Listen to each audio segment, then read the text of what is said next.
उपनिषद में, उस उपनिषद में इस बात की व्याख्या की गई, इस बात की व्याख्या की गई कि शिष्य को इस बात का एहसास कराया जाए, ज्ञान चिंतन दिया जाए, विचार कराया जाए। ये जरूर नहीं वो भीड़ हो, भीड़ अपने आप में शिष्य नहीं हो सकती। कहीं पर भी किसी भी युग में 20, 25, 50 शिष्यों से ज्यादा किसी ऋषि, योगी, सन्यासी के पास रहे ही नहीं। भीड़ तो रह सकती है, और भीड़ केवल चमत्कार को देखना चाहती है, और जो चमत्कार को देख करके खुश होती है वह भीड़ है। जो वास्तविक स्वरूप को देखने की आकांक्षी है वह शिष्य है। दोनों में मूलभूत अंतर है। आम आदमी उस ज्ञान की चेतना को देखने की कोशिश नहीं करेगा, क्योंकि उसकी चेतना ही नहीं है। सब व्यक्ति चेतना युक्त नहीं बन सकते। अजाना व्यक्ति है जो आप बैठे हैं, मेरे 5 कदम दूर पर दूसरे व्यक्ति बैठे हैं, वे इस ज्ञान चेतना को प्राप्त नहीं कर पा रहे हैं, करेंगे भी नहीं, संभव भी नहीं है। इसलिए संभव नहीं कि उनका मेरा कोई संबंध बना ही नहीं। ना वो पिछले जन्म में शिष्य थे, ना इससे पहले जन्म में शिष्य थे, ना अगले जन्म में शिष्य बन सकेंगे। इसलिए उनका मेरा संबंध नहीं है। जो 5 कदम पर है उनका मेरा संबंध नहीं है, जो 2000 मील पर है उसका मेरा संबंध है। ऐसा क्यों है? ऐसा इसलिए है कि ये जन्म इस जीवन से संबंधित नहीं होते। तुम्हारा और मेरा संबंध कोई इस व्यक्तिगत जीवन की घटनाओं से संबंध नहीं है। ऐसा नहीं है कि तुम पहले पैदा हुए और मेरे सामने आके खड़े हो गए, ऐसा कुछ नहीं होता। यह तो एक क्रम है, कड़ी है। उस कड़ी के माध्यम से जीवन में उस गुरु की कर्तव्य और धर्म और चेतना ये होती है कि वह अपने शिष्य को समझाए, उसको चेतना दे, उसको विस्तार दे, उसको एहसास कराए कि तुम अपने आप में एक जीवंत व्यक्तित्व हो। और यदि जीवंत व्यक्तित्व की चेतना भूल जाती है, क्योंकि वह भीड़ का हिस्सा बनती है, समाज अपने आप में भीड़ है, वो समाज को एक साथ मिला के खड़ा कर भी नहीं सकता। कहीं भी समाज एक साथ खड़ा नहीं होता, क्योंकि समाज छिद्रांगविषी होता है। समाज केवल छिद्र ढूंढता है, वह केवल आलोचना कर सकता है, और आलोचना करने के लिए ज्ञान की जरूरत नहीं है। किसी का तर्क करने पर, वाद करने के लिए, बातचीत करने के लिए ज्ञान की जरूरत है। मैं आपकी बुराई करूं उसके लिए मुझे कोई ज्ञान की जरूरत नहीं है। मैं कहूं तुम बदमाश हो, अब मुझे इसके लिए आपकी पृष्ठभूमि देखने की जरूरत नहीं, मुझे आपके जीवन क्रम को समझने की जरूरत नहीं। मैं आपके नाम के बारे में जानता नहीं, मैं आपके कार्यों के बारे में जानता नहीं, मैं आपको कह सकता हूं तुम बदमाश हो।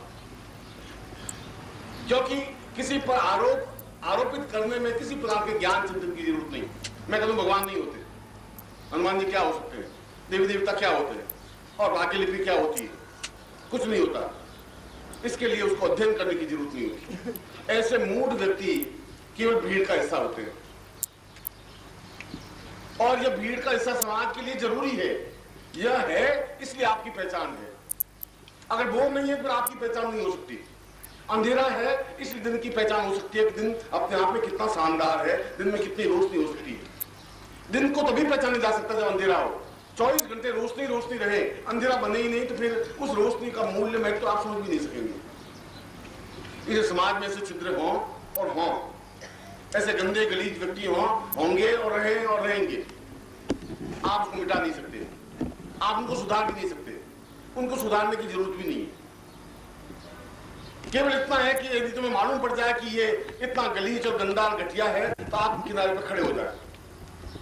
आप यदि मेरे मकान में जाएं तो मेरे मकान में एक बहुत सुंदर ड्राइंग रूम है, जहां बैठते हैं, बातचीत करते हैं, एक आनंद अनुभव होता है।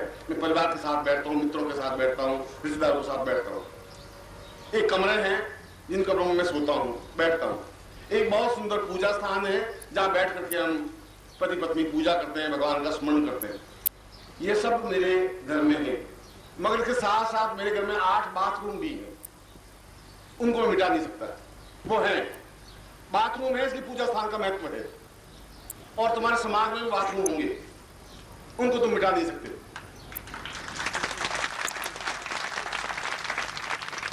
पूजा स्थान तो एक है, बाथरूम 8 है। ड्राइंग रूम एक है, बाथरूम 9-10 है। और तुम एक हो, 10 लोग गालियां देने वाले होंगे। हाँ, इसलिए है कि आप कुछ हैं, आप कुछ हैं तो गालियां देने वाले हैं। तो तुम उन लोगों से घबराने की जरूरत नहीं है। मैं कहता हूं वो हो तुम्हारे सामने, और तुम उनको जवाब दे सको, प्रहार कर सको, कह सको अपनी चिंता। अगर तुम सत्य हो तो फिर तुम्हें चिंता करने की जरूरत नहीं है। अगर तुम्हें हिम्मत, जोश, साहस, क्षमता है, अगर मैंने तुम्हें प्राणों में कुछ चेतना दी है, अगर तुम्हें मैंने कुछ सुधारा है, संवारा है, सजाया है, अगर मैं तुम्हें सिखाने की कोशिश की है, अगर मैंने तुम्हें बताया कि मानसरोवर अपने आप में डुबकी लगाने की क्रिया है और तुम डुबकी लगाओगे तुम डूब नहीं सकते क्योंकि मैं तुम्हारे साथ में हूं। अगर तुम्हें ये चेतना नहीं फिर तुम्हें घबराने की जरूरत नहीं। कल मैंने और कसूरे के प्रवचन में मैं तुम्हें जीवन की परिभाषा स्पष्ट करते हुए ये बताया था कि तुम्हारे जीवन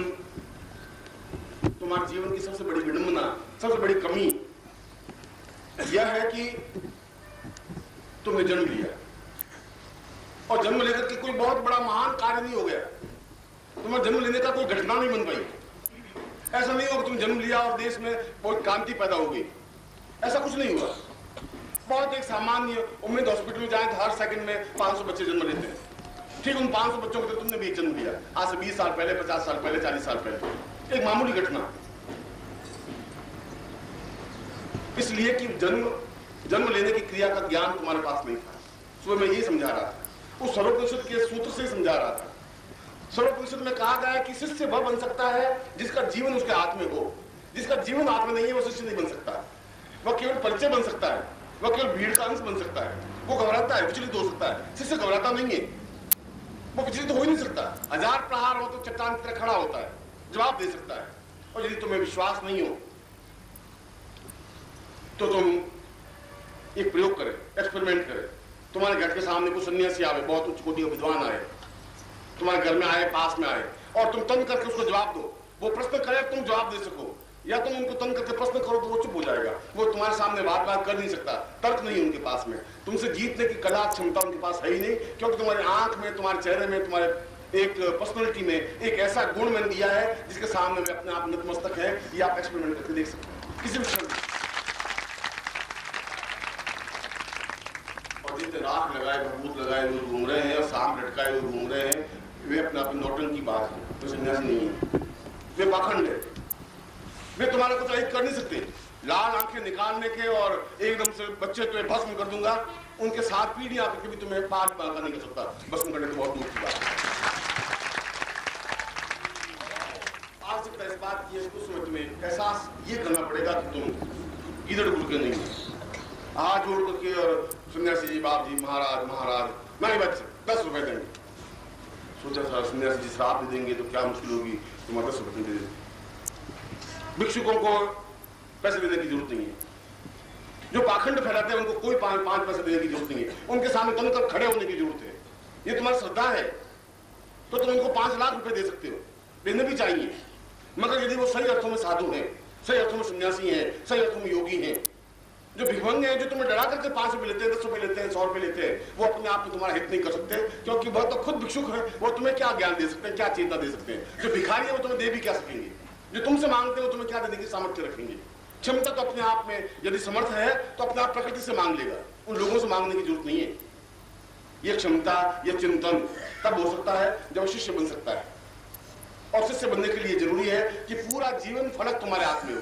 और जीवन फलक का तात्पर्य है कि हम साधना के उस क्षेत्र को पकड़ें जिस साधना को गुरु साधना कहा है। साधना तो देवी साधना भी कर सकते हैं, रुद्र साधना भी कर सकते हैं, विष्णु साधना भी कर सकते हैं, लक्ष्मी साधना भी कर सकते हैं। साधना करने से जीवन में पूर्णता नहीं आ सकती। अगर साधना करने से पूर्णता आ पाती तो विश्वामित्र दुखी नहीं होते, फिर रोते नहीं। वो कुत्ते का मांस खाकर के जिंदा नहीं रहते। फिर विश्वामित्र में जीवन हिम्मत होती, साधना में तो कमी थी नहीं।